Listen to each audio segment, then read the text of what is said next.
Chers amis, nous sommes au début de notre deuxième module de formation intitulé Dimensionnement d'un système de pompage d'eau solaire.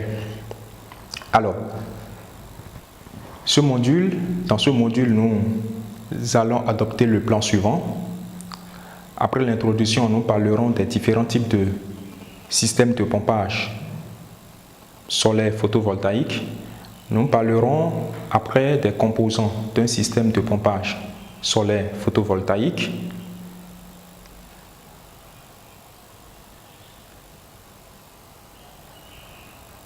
Après, nous allons voir la méthode de dimensionnement d'un système de pompage d'eau voltaïque et puis nous verrons un cas pratique de dimensionnement.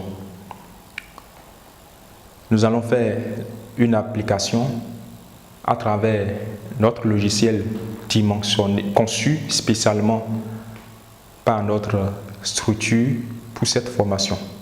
Nous allons conclure à la fin. Alors, vous savez, l'eau est une source de vie, comme on le dit, et qu'on soit en ville ou en campagne, on a besoin de l'eau pour survivre, de l'eau potable plus précisément. Alors, aujourd'hui, nous avons de plus en plus de pompes immergées, de pompes de surface pour pomper l'eau d'un forage ou d'un cours d'eau. Et dans les milieux où l'énergie conventionnelle n'existe pas, on a besoin de l'énergie solaire photovoltaïque pour jouer ce rôle capital. Alors, nous allons voir dans ce module les différents types de systèmes solaires de pompage d'eau qui existent. Nous allons voir les éléments qui constituent un système solaire photovoltaïque de pompage d'eau. Et nous allons apprendre à dimensionner un système de pompage solaire photovoltaïque. Alors regardez ce schéma avec moi. Il s'agit d'un schéma de pompage d'eau photovoltaïque avec stockage d'énergie. Vous voyez, stockage d'énergie. L'énergie est accumulée dans un parc batterie comme nous le savons habituellement. Et dans le système solaire photovoltaïque domestique, nous avons appris à dimensionner un parc batterie parce que l'énergie est accumulée dans un parc batterie. Donc c'est la même chose également ici. Nous avons le champ PV qui est là.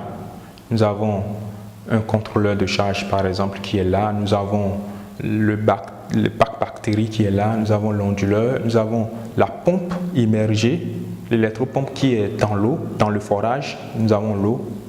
Donc voilà. Alors regardez ce schéma, ce second schéma. C'est un pompage au fil du soleil ou pompage avec stockage hydraulique. C'est différent de l'autre schéma qu'on a vu précédemment. Regardez un peu. Ici, l'énergie est stockée dans les batteries et utilisable par la pompe en absence du soleil. Ici, dans ce cas, l'énergie est stockée sous forme hydraulique, c'est-à-dire que dans la journée, la pompe remonte l'eau dans un réservoir et l'eau sera utilisée en absence du soleil. Ce système est constitué, comme tout autre système photovoltaïque, du générateur photovoltaïque, le champ, constitué des modules photovoltaïques, qu'ils soient montés en série ou en parallèle. Cela dépend du dimensionnement.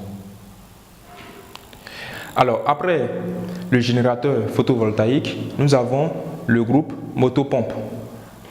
Le groupe motopompe est caractérisé par sa conception, sa position dans le système et le type de moteur utilisé. Alors, tout groupe motopompe est soit centrifuge ou volumique. Il est soit un motopompe de surface ou immergé. Il est soit à courant continu ou à courant alternatif.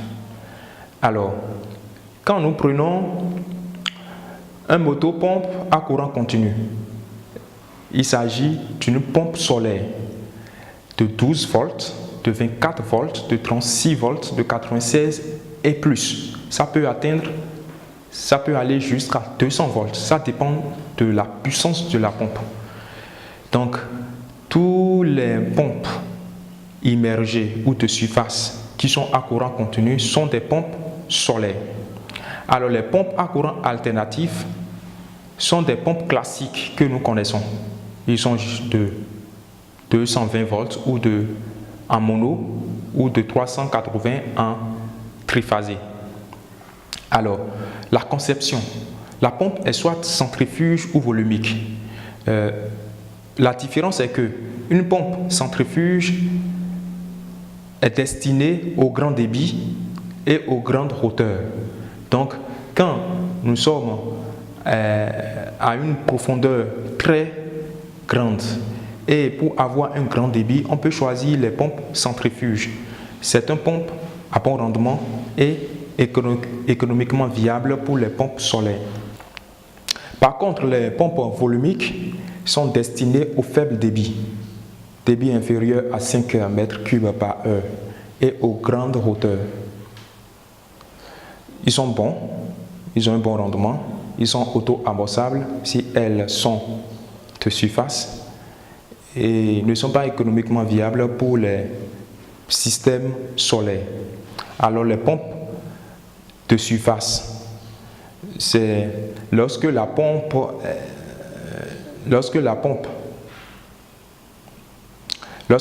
est à la surface du sol ou bien positionnée à une profondeur inférieure à 1,5 m de la surface du sol.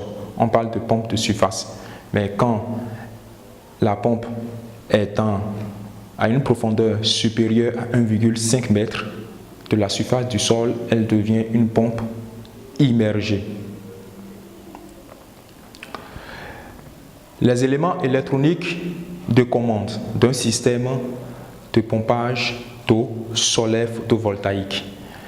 Pour les pompes solaires, c'est-à-dire les pompes qui ont une tension de fonctionnement continue, 12 volts, 24 volts et autres, il s'agit du contrôleur de démarrage. Les pompes solaires sont des pompes conçues uniquement pour fonctionner sur le système solaire. Elles sont dotées d'un contrôleur de démarrage qui est connecté plutôt au champ PV et alimente la pompe directement. Donc le champ est connecté au contrôleur de démarrage et alimente la pompe qui est soit immergée ou de surface. Par contre, pour la pompe classique, l'électronique de commande est l'ensemble régulateur de charge et onduleur, comme dans le système classique de dimensionnement, dans le système classique de système solaire photovoltaïque. Il faut que le champ PV soit régulé par le régulateur de charge, qu'il alimente l'onduleur à l'entrée en courant ou en tension continue, que l'onduleur transforme cette tension en courant alternatif pour la pompe classique.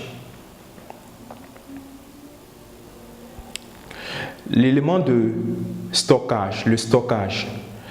Dans l'application de pompage d'eau solaire, il existe deux types de stockage. Le premier stockage est le stockage d'énergie dans les bactéries et le second est le stockage de l'eau dans les citernes. Entre les deux, il est préférable d'utiliser le stockage de l'eau dans la citerne.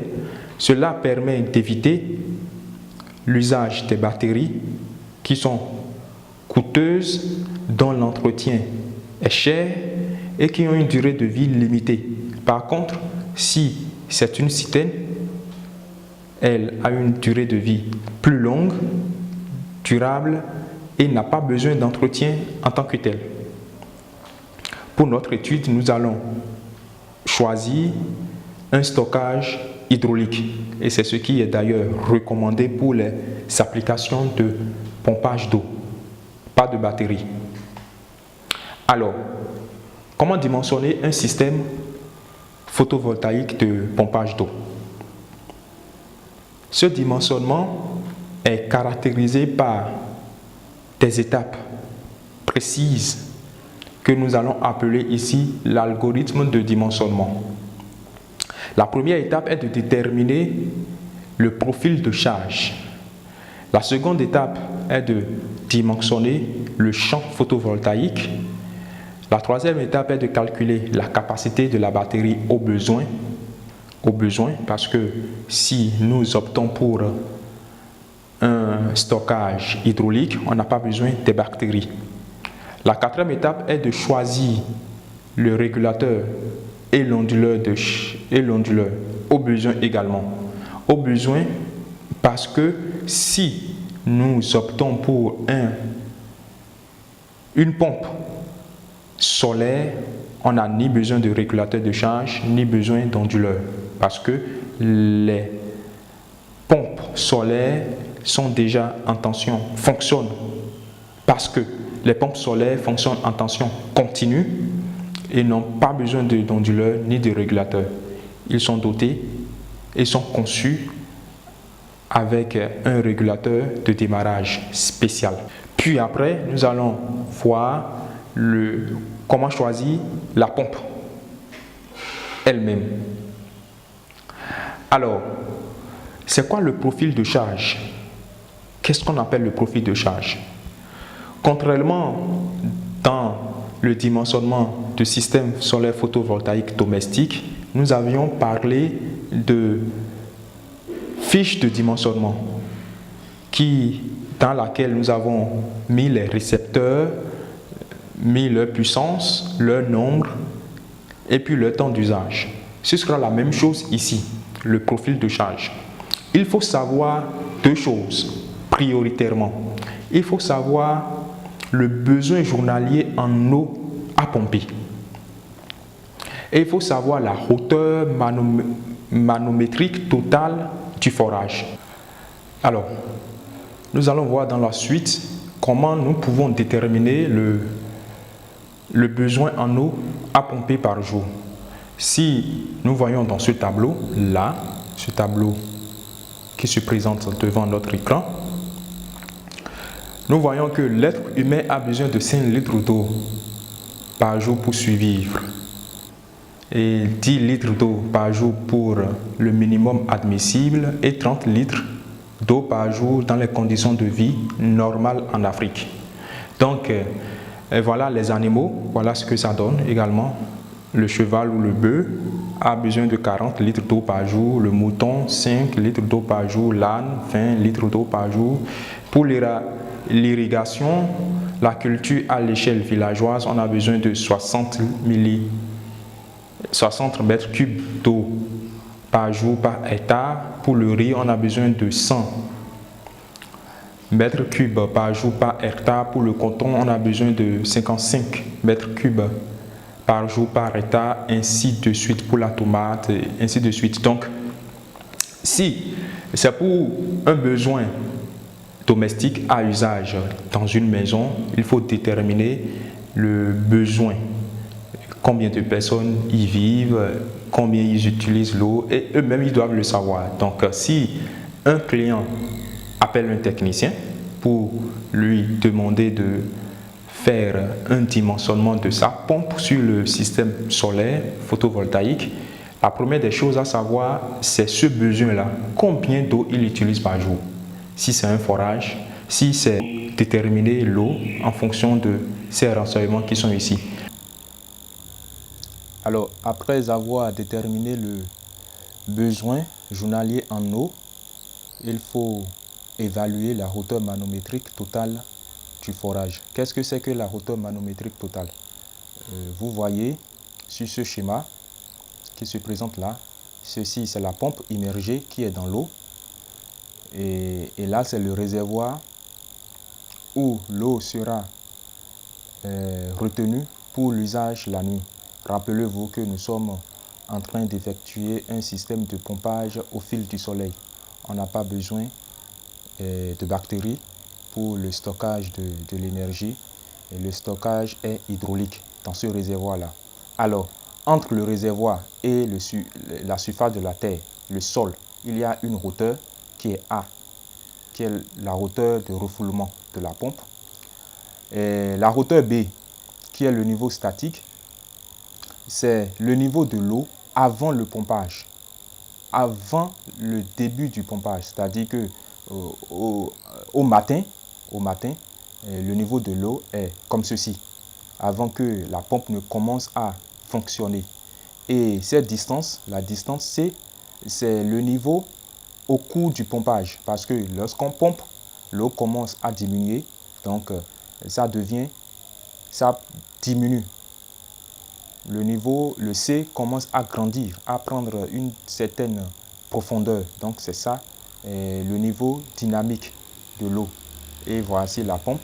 Donc, la hauteur manométrique est égale à H plus 10% de H, qui donne 1,1 fois H. Le H est égal à la hauteur A de refoulement, le B la hauteur, le niveau statique, et C le niveau dynamique. Et ça, c'est le H. Donc 1,1 fois H.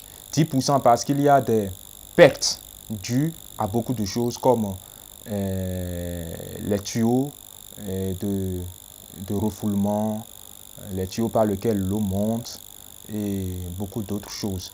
Mais retenons une seule chose, la hauteur manométrique sera égale à 1,1 fois la hauteur H qui est égale à A plus B plus C. Souvent, cette hauteur C-là est égale à 0. Souvent, c'est égal à 0. Parce que lorsque le forage est bien en profondeur, on ne constate pas une différence au début du pompage de l'eau et à la fin du pompage de l'eau. Donc, voilà ce qu'il faut retenir pour cette hauteur, pour cette constante appelée hauteur manométrique qu'on va utiliser dans le dimensionnement. Alors, voilà la méthode pour le dimensionnement. Il faut calculer l'énergie hydraulique d'abord du système et l'énergie fournie par le champ PV. Alors l'énergie hydraulique du système, voici la formule, EC est égal à CH fois Q fois HMT sur ρ P. On connaît déjà HMT qui est la hauteur manométrique totale. Le Q, on le connaît déjà qui est le besoin en eau journalier. Le CH, c'est une constante. C'est une constante qui vaut 2,725. Le ρ P, c'est le rendement du groupe moteur-pompe. Et ce rendement varie d'une pompe à une autre. Mais lorsqu'il s'agit de meilleures pompes, d'une pompe de très bonne qualité, ce rendement est entre 55% et 70% pour les pompes solaires. C'est-à-dire, on parle de pompe solaire lorsque la pompe fonctionne sur la tension continue. 12 volts, 24 volts, 48 volts, 36 volts, et même jusqu'à 200 volts en continu, bien sûr. Alors, pour calculer l'énergie électrique fournie par le champ, voici la formule EPV est égal à EC qu'on a calculé ici, divisé par K. Le K, le K c'est le coefficient correcteur de l'incertitude météorologique, de l'inclinaison des modules solaires et du rendement global du système photovoltaïque. Sa valeur théorique est comprise entre 0,55 et 0,75. Mais en pratique, la valeur moyenne est utilisée, donc 0,65.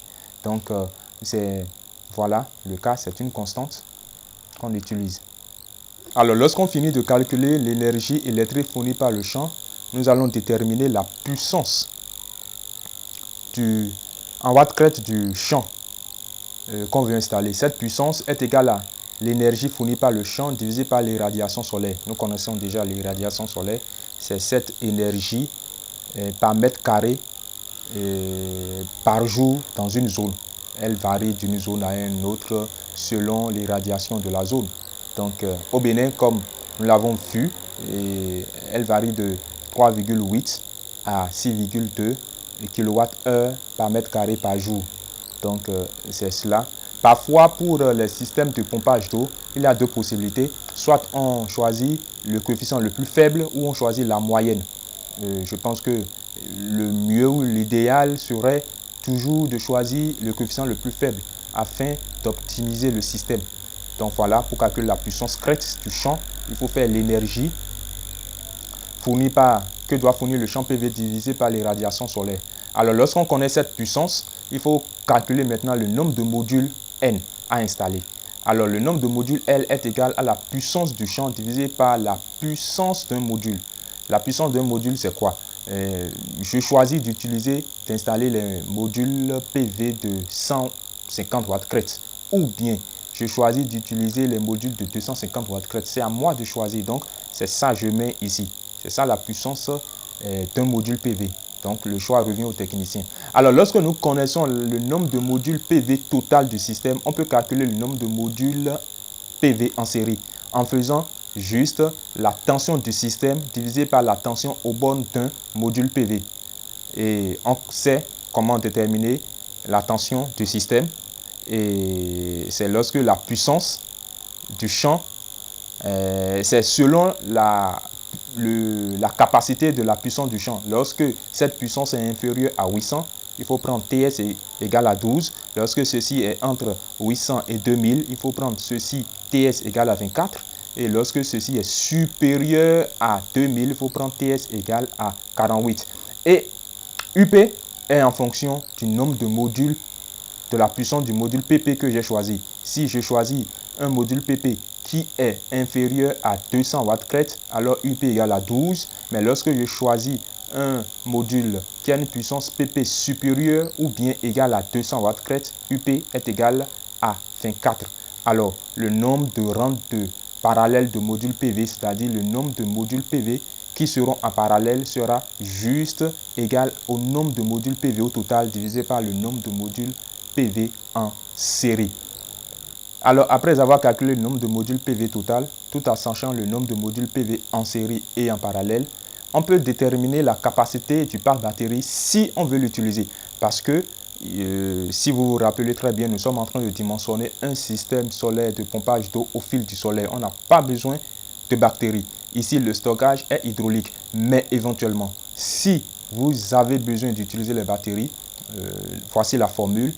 La capacité totale du parc batterie serait égale à l'énergie EC, qu'on a calculé si vous vous en souvenez déjà, fois le nombre de jours d'autonomie, divisé par la profondeur de charge, fois la tension du système, fois le rendement de la batterie, fois le rendement de l'onduleur. Voilà la formule tout simplement.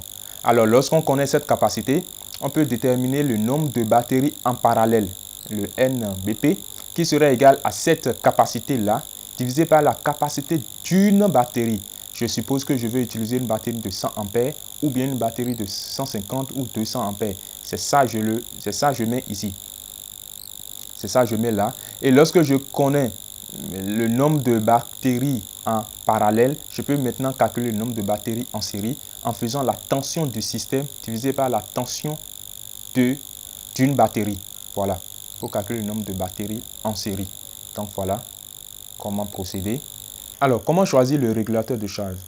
Faire le choix du régulateur de charge. Il faut que certaines conditions soient vérifiées, c'est-à-dire la tension du régulateur, la tension de sortie du régulateur. Cette tension UR est toujours égale à la tension du système. Et il faut que cela soit inférieur au nombre de modules PV fois la tension à circuit ouvert du module PV. Voilà, la tension de circuit ouvert d'un module PV, ce qui est là. Il faut que cette condition soit remplie. Il faut également que la tension PV maximale du circuit ouvert du régulateur soit supérieure à 1,14 fois le nombre de modules PV en série fois la tension de circuit ouvert du module PV. Il faut également que le courant nominal du régulateur soit supérieur ou égal à alpha fois le nombre de modules PV en parallèle fois l'intensité du courant de court-circuit divisé par le nombre de régulateurs. Alors, alpha, c'est un coefficient qui varie entre 1 et 1,25. Lorsqu'on a un plan d'augmentation du champ de module PV plus tard, on peut prendre 1,25 comme valeur de alpha. Mais si on n'en a pas, on prend alpha égale à 1 tout simplement. Alors, il faut choisir la pompe. Et la pompe est caractérisée par 3 choses essentielles. Son débit, sa puissance et sa hauteur manométrique. Alors, le débit D de la pompe est en mètres cubes par heure. Et comment calculer ce débit? Ce débit est égal à Q divisé par H. Q, vous le savez, c'est le besoin journalier en eau que la pompe doit pomper pendant une journée. Et H, c'est le nombre d'heures d'ensoleillement par jour. Généralement, on prend 7 heures au maximum. Ça dépend des zones. Si dans votre zone, le soleil dans une journée est de 4 heures, vous prenez 4 heures. Si c'est de 3 heures, vous prenez 3 heures. Voilà. Maintenant, la puissance de la pompe, c'est en watts. Et comment calculer cette puissance? C'est égal à CH, qui est une constante qu'on a dit tout à l'heure, qui vaut 2,725. Alors, fois D, D qui est le débit de la pompe qu'on a calculé tout à l'heure, fois la hauteur manométrique de la pompe, qui est égale à la hauteur manométrique totale du forage qu'on a calculé au départ, divisé par le rendement de la pompe. Le rendement de la pompe, on le sait tous, ça varie entre 30% et 45%. Ça dépend des pompes. Et voilà, la hauteur manométrique de la pompe qui est égale à la hauteur manométrique totale. Voilà. Le choix de l'onduleur. Comment choisir l'onduleur? Alors, nous savons tous qu'une pompe, c'est un appareil électrique qui a une puissance au démarrage 3 fois élevée que sa puissance normale. Alors, l'onduleur doit avoir une puissance 3 fois plus élevée que la puissance de la pompe pour qu'au démarrage, qu'il puisse supporter la pompe. Alors, le choix de la pompe, de l'onduleur, va se baser uniquement sur cela, en dehors de sa tension d'entrée et de sa tension de sortie. Sa puissance doit être supérieure à 3 fois la puissance de la pompe. Le choix des sections de câbles, c'est la même formule par rapport au système solaire photovoltaïque domestique. La section de câble est égale à la résistivité du cuivre, puisque c'est le cuivre qu'on utilise pour le câble en photovoltaïque, fois 2 fois la longueur du câble fois le courant, le tout divisé par la chute de tension fois la tension aux bornes. Il faut rappeler que dans chaque partie du système également, seul le courant, l'intensité du courant et la chute de tension va varier, ce qui va nous permettre de calculer la section de câble par partie du système. Alors, nous allons faire un cas pratique pour mieux apprendre les différentes formules que nous avons reçues tout à l'heure. Il s'agit d'une ferme agricole située dans la commune de Dassa-Zoumé qui désire installer un système de pompage solaire photovoltaïque afin d'assurer son autonomie en eau. Le besoin quotidien de la ferme est estimé à 5 mètres cubes. La ferme dispose d'un forage d'eau de 115 mètres de profondeur et des citernes de rétention d'eau sont prévues être disposées à 10 mètres au-dessus du sol. Il est question de dimensionner le système photovoltaïque et de choisir la pompe nécessaire pour répondre aux besoins en eau de la ferme. Alors, dans ce cas pratique, des choses se dégagent déjà. 5 mm3, qui est le besoin en eau à pomper par jour. La profondeur du puits et la hauteur au-dessus du sol où sont disposées les citernes de rétention d'eau. Tout ceci va nous permettre de dimensionner notre système de pompage d'eau.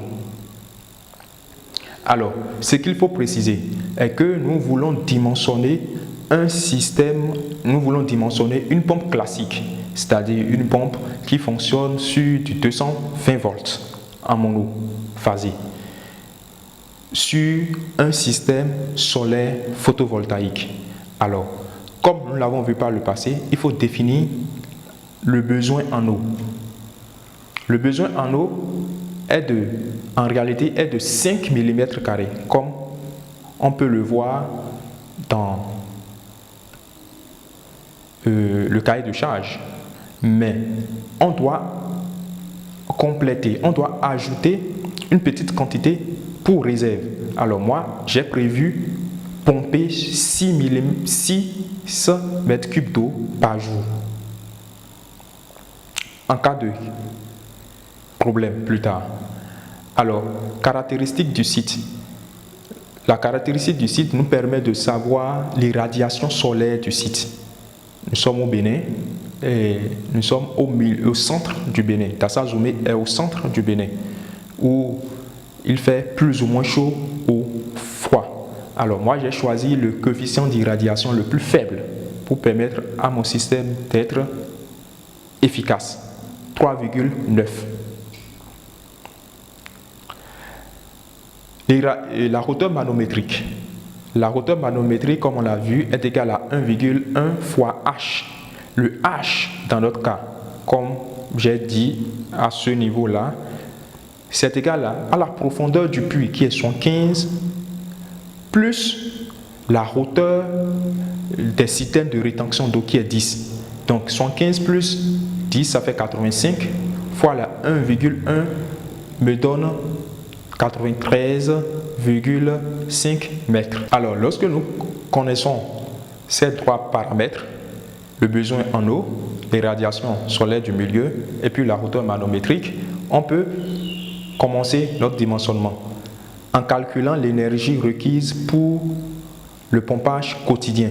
Cette énergie vaut cette formule que nous avons déjà vue. C'est égal à 2,75 fois le besoin en eau quotidien fois la hauteur manométrique divisé par le rendement du groupe motopompe. Ce rendement est inscrit sur le motopompe que nous pouvons voir. Donc lorsqu'on fait ce calcul, ça nous donne 3821,8 watts/heure. Alors après avoir calculé cette grandeur, nous allons calculer maintenant l'énergie électrique fournie par le champ PV. Cette énergie est égale à l'énergie requise par jour divisé par le coefficient K, qui est un coefficient dû au positionnement des modules PV, orientation et inclinaison, et aux autres conditions météorologiques. Nous prenons souvent 0,65. Alors, lorsque je prends les 3821,8 divisé par 0,65, je trouve 5834,71 watts/heure. Après avoir calculé cette grandeur, je vais calculer maintenant la puissance crête totale du système. Cette puissance crête totale du système sera égale à cette grandeur que j'ai calculée, divisé par l'irradiation solaire du milieu. Donc, ça me donne 5879,71 divisé par 3,9, ce qui me donne 1507,61 watts crête. Donc, c'est la puissance de mon champ de module PV. Lorsque j'ai fini de calculer la puissance totale de mon champ photovoltaïque, de module photovoltaïque, je vais maintenant déterminer le nombre de modules qu'il me faut. Alors, cette puissance que j'ai calculée, qui est de 1500 et quelques, est comprise entre 800 watts crête et 2000 watts crête.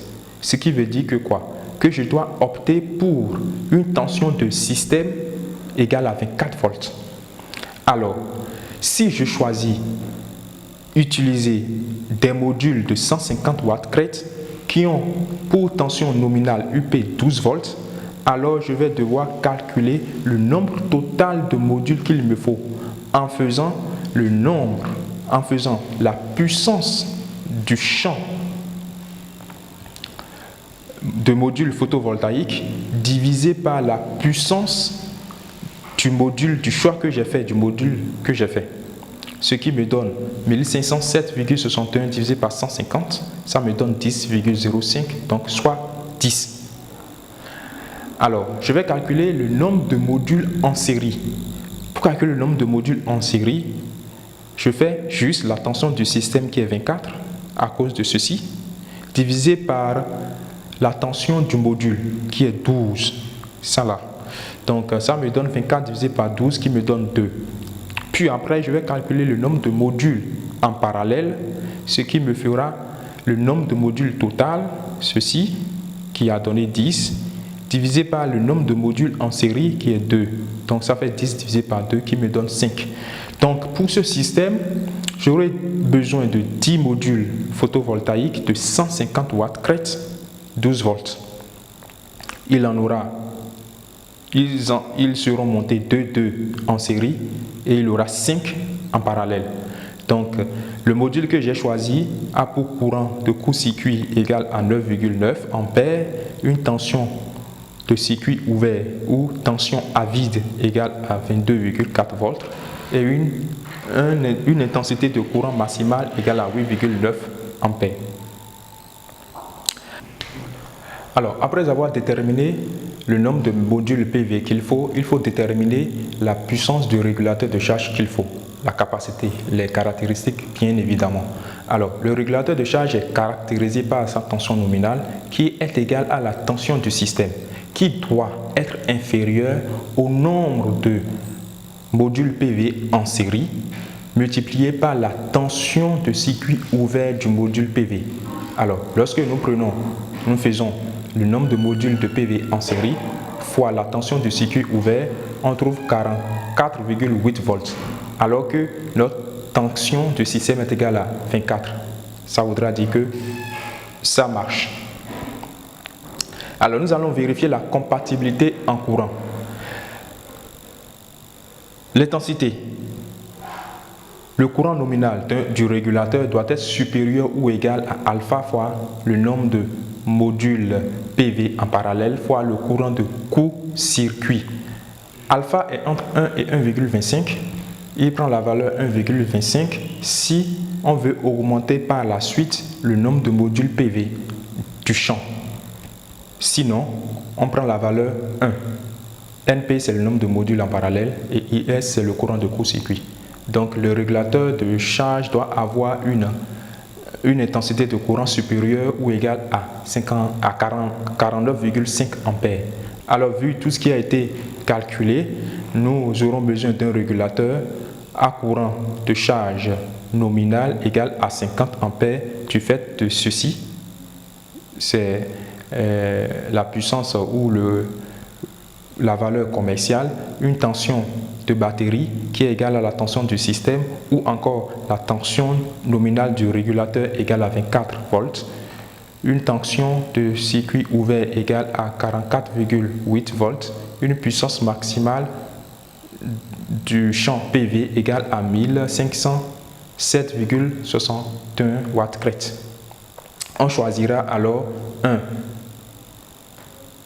régulateur de charge MPPT soit 15 volts à cause de ceci, soit 15 volts puisque soit 15 est plus grand que ceci, et 50 ampères à cause de ces 50 ampères. Alors après avoir déterminé le régulateur de charge, nous allons déterminer la pompe idéale. Nous allons déterminer la pompe idéale en calculant le débit de la pompe. Le débit de la pompe est égal au besoin journalier de pompage d'eau divisé par le temps d'ensoleillement par jour. Ici, le débit de pompage d'eau de la pompe serait égal à 6, qui est le besoin en eau par jour, divisé par le temps d'ensoleillement dans la journée. Moi, j'ai pris 6 heures également, donc ça donne 1 mètre cube par heure. Après avoir calculé le débit de la pompe, nous allons calculer sa puissance. Sa puissance serait égale à cette formule-là qui est ici, que nous connaissons déjà, CH qui est une constante qui vaut 2,725, D qui est le débit de la pompe, la hauteur manométrique que nous avons déjà calculé et le rendement de la pompe. C'est ça qui se retrouve ici, 1, le débit, hauteur manométrique qu'on a calculé, 0,4 qui est le rendement de la pompe. Le tout donne 636,96 watts. Alors, nous aurons une pompe qui aura pour alimentation 220 volts, une puissance de 700 à cause de cette valeur-là et un débit de 1 mètre cube d'eau par heure avec une hauteur manométrique de 100 mètres du fait des 93,5 mètres que nous avons obtenus pour la hauteur manométrique totale. Alors, nous allons dimensionner l'onduleur à travers sa puissance. L'onduleur, la puissance de l'onduleur est égale à 3 fois la puissance de la pompe parce qu'au démarrage, la pompe vaut 3 fois sa puissance. Donc, la puissance de l'onduleur est égale à 3 fois 636,96 qu'on a trouvé, ce qui donne 1910, soit 2000 watts. Donc pour conclure, nous aurons besoin d'un onduleur plus sinus par exemple, qui a pour tension d'entrée 24, qui est la tension du système, qui a pour tension de sortie 220 et qui a une puissance nominale de 2000 watts. Alors chers amis, nous voici à la fin de cet enseignement sur le dimensionnement des systèmes solaires de pompage d'eau photovoltaïque. Nous allons résumer tout ce que nous avons appris à travers notre logiciel que nous avons conçu à cette fin.